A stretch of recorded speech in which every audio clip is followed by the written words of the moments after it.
السلام علیکم ورحمۃ اللہ۔ بسم اللہ الرحمن الرحیم۔ نماز پڑھنے کا طریقہ۔ سوال: نماز پڑھنے کا طریقہ کیا ہے؟ جواب: نماز پڑھنے کا طریقہ یہ ہے: وضو کر کے پاک کپڑے پہن کر پاک جگہ پر قبلے کی طرف منہ کر کے کھڑے ہو، نماز کی نیت کر کے دونوں ہاتھ کانوں تک اٹھاؤ اور اللہ اکبر کہہ کر ہاتھوں کو ناف کے نیچے باندھ لو، دائنا ہاتھ اوپر اور بائنا ہاتھ اس کے نیچے رہے۔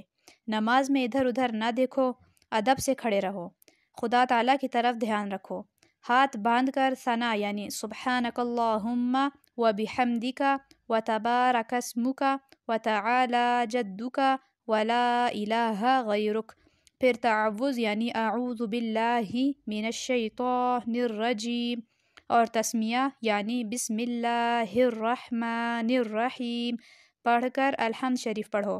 الحمد شریف ختم کر کے آہستہ سے آمین کہو، پھر سورہ اخلاص یا اور کوئی سورت جو یاد ہو وہ پڑھو، پھر اللہ اکبر کہہ کر رکوع کے لیے جھکو، رکوع میں دونوں ہاتھوں سے گھٹوں کو پکڑ لو، رکوع کی تسبیح یعنی سبحان ربی العظیم 3 یا 5 مرتبہ پڑھو، پھر تسمیع یعنی سمع اللہ لمن حمدہ کہتے ہوئے سیدھے کھڑے ہو جاؤ، تمحید یعنی ربنا لک الحمد بھی پڑھ لو، پھر تکبیر کہتے ہوئے سجدے میں اس طرح جاؤ کہ پہلے دونوں گھٹنے زمین پر رکھو، پھر دونوں ہاتھ رکھو، پھر دونوں ہاتھوں کے بیچ میں پہلے ناک پھر پیشانی زمین پر رکھو، سجدے کی تسبیح یعنی سبحان ربی الاعلی 3 یا 5 مرتبہ پڑھو، پھر تکبیر کہتے ہوئے اٹھو اور سیدھے بیٹھ جاؤ، پھر تکبیر کہہ کر دوسرا سجدہ اسی طرح کرو، پھر تکبیر کہتے ہوئے کھڑے ہو جاؤ، اٹھتے وقت زمین پر ہاتھ نہ ٹیکو، سجدوں تک ایک رکعت پوری ہو گئی، یعنی 2 سجدوں تک ایک رکعت پوری ہو گئی۔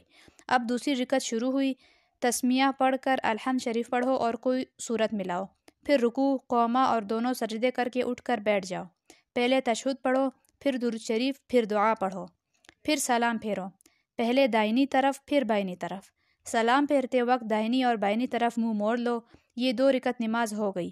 سلام پھیرنے کے بعد اللہم انت السلام ومنک السلام وتبارکت یا ذا الجلال والاکرام پڑھو اور ہاتھ اٹھا کر دعا مانگو، ہاتھ بہت زیادہ نہ اٹھاؤ یعنی کندھوں سے اونچے نہ کرو، دعا سے فارغ ہو کر دونوں ہاتھ منہ پر پھیر لو۔ سوال: دونوں سجدوں کے درمیان میں اور تشہد پڑھنے کی حالت میں کس طرح بیٹھنا چاہیے؟ جواب: دائنا پاؤں کھڑا رکھو اور اس کی انگلیاں قبلے کی طرف رہے اور بائنا پاؤں بچھا کر اس پر بیٹھ جاؤ، بیٹھنے کی حالت میں دونوں ہاتھ گھٹنوں پر رکھنے چاہیے۔ سوال: امام اور منفرد اور مقتدی کی نمازوں میں کچھ فرق ہوتا ہے یا نہیں؟ جواب: ہاں، امام اور منفرد اور مقتدی کی نماز میں تھوڑا سا فرق ہے۔ ایک فرق یہ ہے کہ امام اور منفرد پہلی رکعت میں ثنا کے بعد اعوذ باللہ اور بسم اللہ پڑھ کر الحمد شریف اور سورت پڑھتے ہیں، اور دوسری رکعت میں بسم اللہ اور الحمد شریف اور سورت پڑھتے ہیں، مگر مقتدی کو صرف پہلی رکعت میں ثنا پڑھ کر دونوں رکعتوں میں خاموش کھڑا رہنا چاہیے۔ دوسرا فرق یہ ہے کہ رکوع سے اٹھتے وقت امام اور منفرد سمع اللہ لمن حمدہ کہتے ہیں اور منفرد تسمیع کے ساتھ تمحید بھی کہہ سکتا ہے، مگر مقتدی کو صرف ربنا لک الحمد کہنا چاہیے۔ سوال: نماز کی 3 یا 4 رکعتیں پڑھنی ہو تو کس طرح پڑھے؟ جواب: 2 رکعتیں تو اسی قاعدے سے پڑھی جائے جو اوپر بیان ہوا، مگر قاعدے میں اتحیات اور تشہد کے بعد درود شریف نہ پڑھے بلکہ اللہ اکبر کہہ کر کھڑے ہو جائے، پھر اگر نماز واجب یا سنت یا نفل ہے تو 2 رکعتیں پہلی 2 رکعتوں کی طرح پڑھ لے، اور اگر نماز فرض ہے تو تیسری رکعت اور چوتھی رکعت میں الحمد شریف کے بعد سورت نہ ملائے، باقی اور سب اسی طرح پڑھے جیسے پہلی 2 رکعتیں پڑھی ہیں۔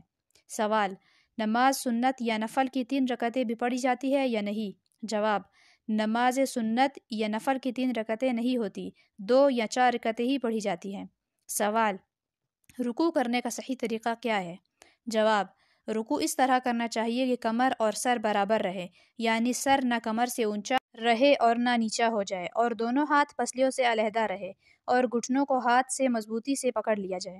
سوال: سجدہ کرنے کا ٹھیک طریقہ کیا ہے؟ جواب: سجدہ اس طرح کرنا چاہیے کہ ہاتھوں کے پنجے زمین پر رہے اور کلائیاں اور کونیاں زمین سے اونچی رہے اور پیٹ رانوں سے علیحدہ رہے اور دونوں ہاتھ پسلیوں سے الگ رہے۔ سوال: نماز کے بعد انگلیوں پر شمار کر کے کیا پڑھتے ہیں؟ جواب: سبحان اللہ 33 بار، الحمدللہ 33 بار اور اللہ اکبر 34 بار پڑھنا چاہیے، اس کا بہت بڑا ثواب ہے۔ یہاں پر تعلیم الاسلام کا پہلا حصہ ختم ہوا۔ وما علینا الا البلاغ۔